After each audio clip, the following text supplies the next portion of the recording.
it's me. I want to return to something we've explored many times, but this time I want to look at it from a softer, perhaps even more personal angle. Self-realization. Self-realization isn't just some lofty idea.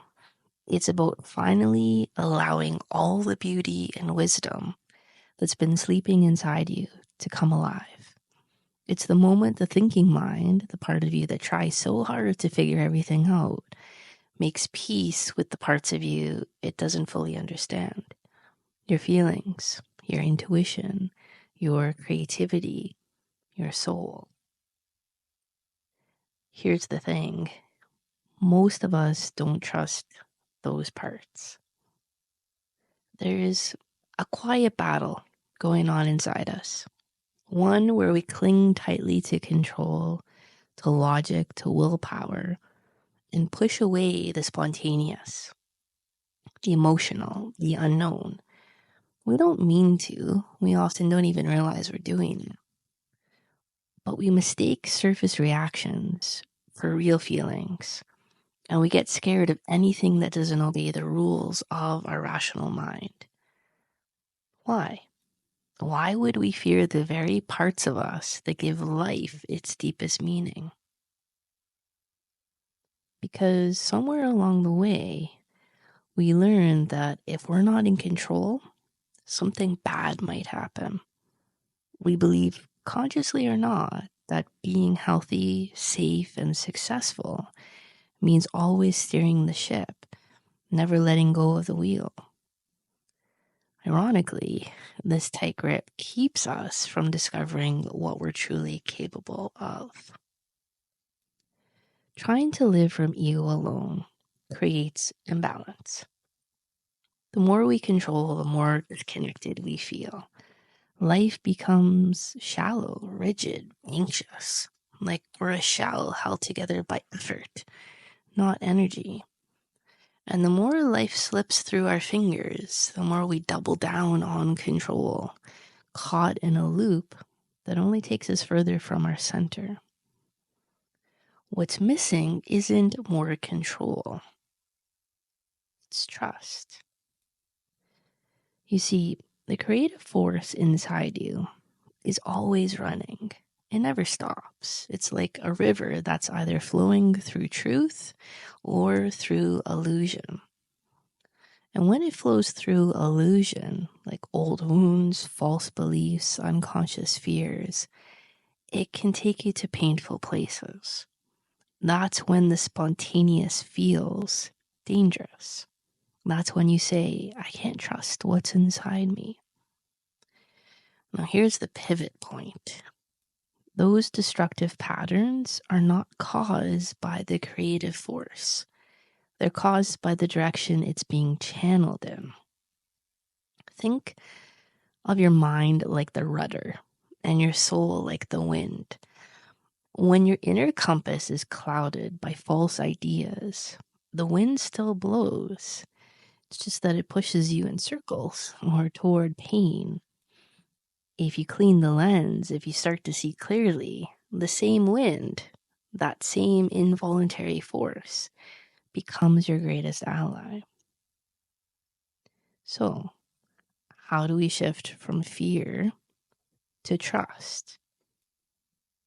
Well, first we stop trying to suppress the parts of us that feel messy, chaotic, or hard to explain. We make space for the deeper rhythms to emerge, and we begin to notice something extraordinary. Those rhythms are intelligent.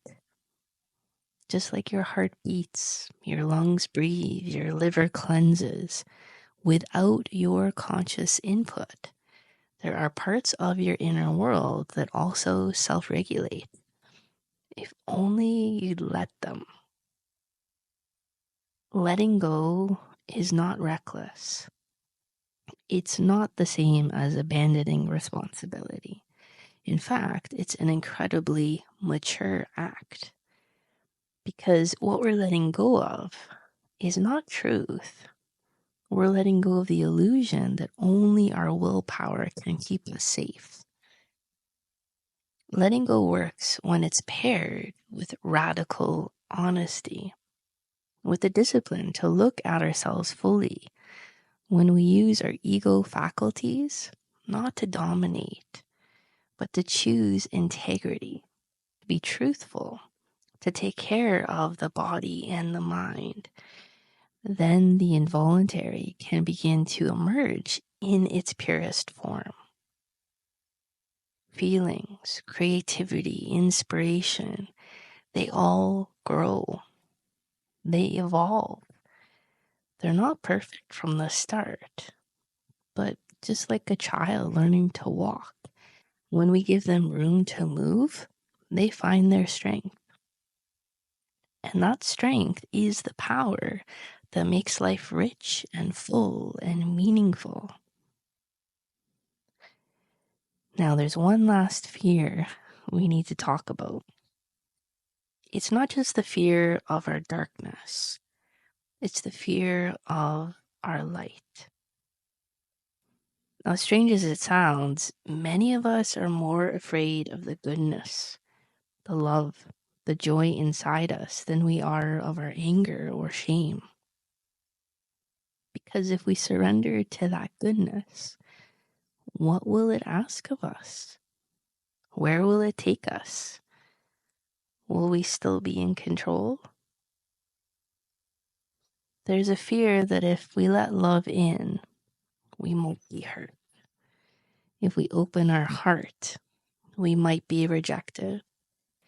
And so we build walls. We tell ourselves it's safer not to feel. But growth doesn't happen behind walls. It happens when we allow our feelings to come forward, when we admit what's always been there, the painful and the beautiful, and when we trust that life itself is holding us through it all.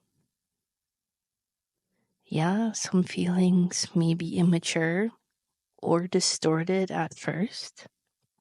That doesn't mean the process is wrong. It means it's learning. Just like your body learns to recover, your emotional self learns to align with truth. If you're still afraid of letting go, if some part of you still doesn't trust the process, I invite you to look closer.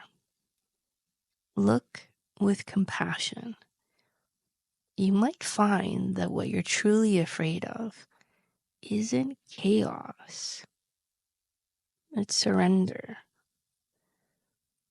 Not losing control, but rather discovering who you really are without the masks.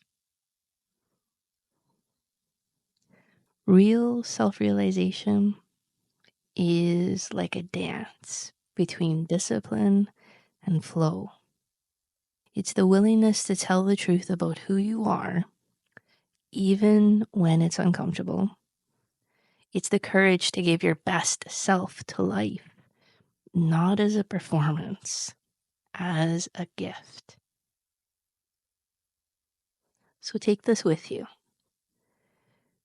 The involuntary processes within you are not wild beasts to tame.